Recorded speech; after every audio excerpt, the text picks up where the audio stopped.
Hey, check it out, it's MediaShinobi, and unfortunately Sky and Chris couldn't be here today due to schedule conflicts. So I'll be personally reviewing episode 7 of Maoyū Maō Yūsha entitled I'll Be Back Soon, We'll See Each Other Soon. So to kick things off, the big sister maid is pretty much having like an inner monologue moment. She's writing in her diary or journal or memoirs, you know, take your pick, of all the events that have transpired so far in the series. And then a cut scene and it goes straight to the hero and the knight practicing. We finally get to see the hero in action, which we really haven't seen yet so far, even if it was just temporarily. One thing I really found funny is the fact that he really likes to abuse his teleportation magic. He used it like how many times, and even the knight called him out saying like, dude, that's kinda cheating. Shortly afterwards, they decide to take a shower, and before you guys go crazy with your perverted minds, I'm talking about just those two standing next to a well with a water pump, not like your typical hot, steamy shower scene. Quick note, I'm not sure if I'm overthinking, but it makes it sound like the water pump is a new invention by, well, Mao. Shortly afterwards, we see the knight and the hero just hanging around and talking, but we kind of see Hero being slightly vulnerable. You know, his self-esteem isn't really that great as of right now.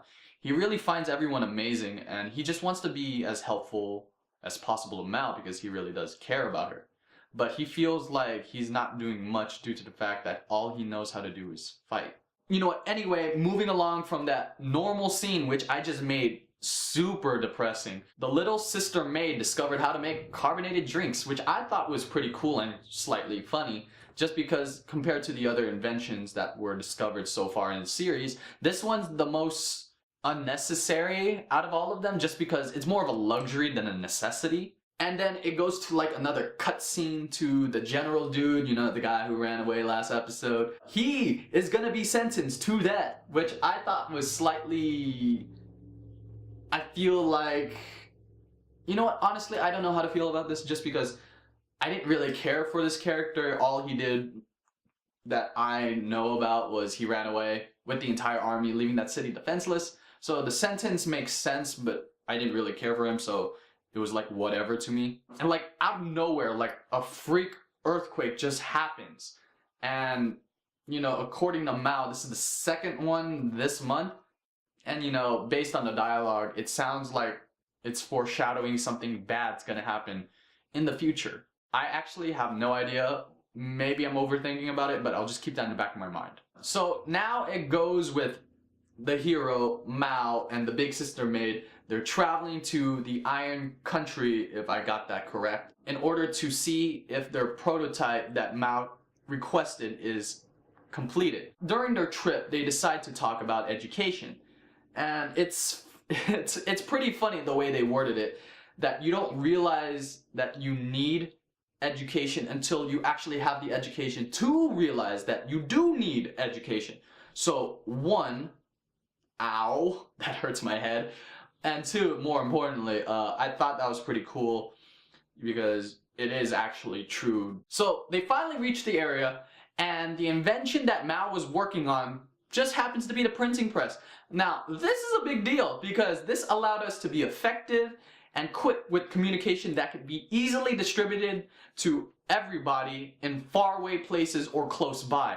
So I agree with her when she said this is going to be one of the greatest weapons to use in the war. They decide to go back, and the hero just wanted to get some sleep.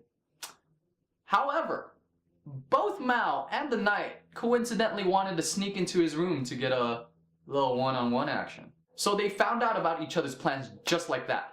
But I thought it was pretty funny and entertaining to watch, just because they were arguing about how, okay, here's the plan.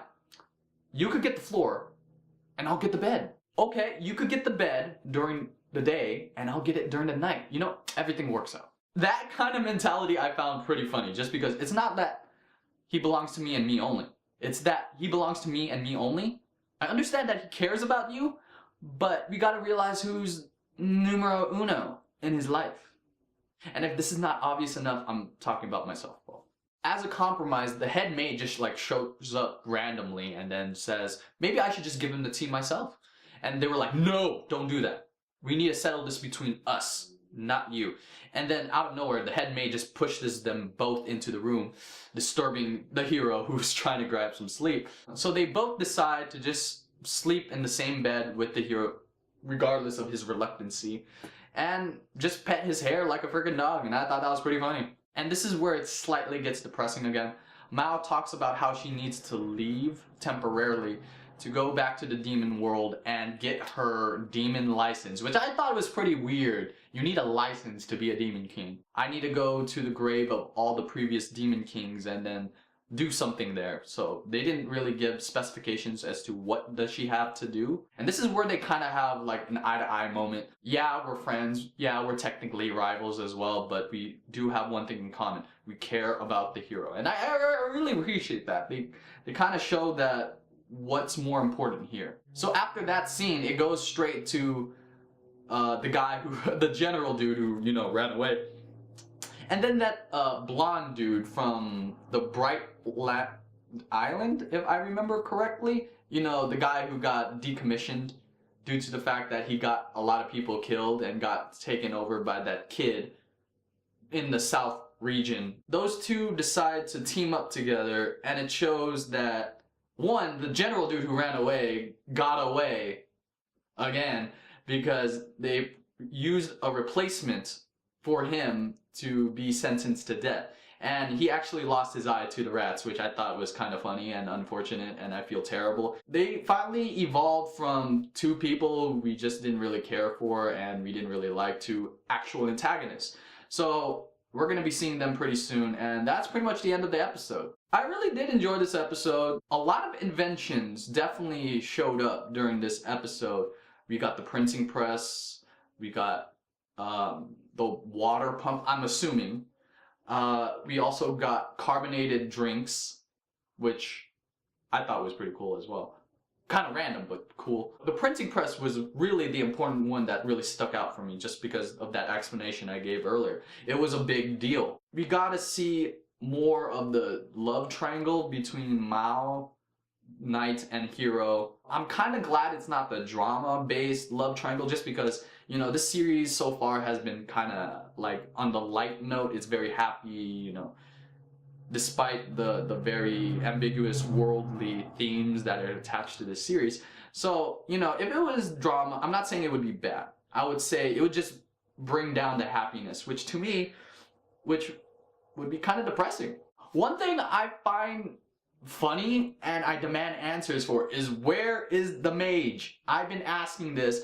Scott has been asking this. Chris has been asking this. Where is she? Okay, it's already been 7 episodes and we still haven't seen her. Okay, personally, I think she'll show up in the last few episodes. I'm guessing there's going to be a big battle for the, you know, finale of this series. So, you know, there's that. But, you know, it's just, she's the only character in the group, you know, of the knight, the hero, the old man, and the mage that hasn't showed up. The mage! So, yeah, I'm still looking forward to that. Other than that, yeah, so far the series has been going great. I like it, you know. I like the romance. I like, the action was pretty decent. You know, the art style is pretty cool. The worldly themes is also pretty interesting to implement into this type of series.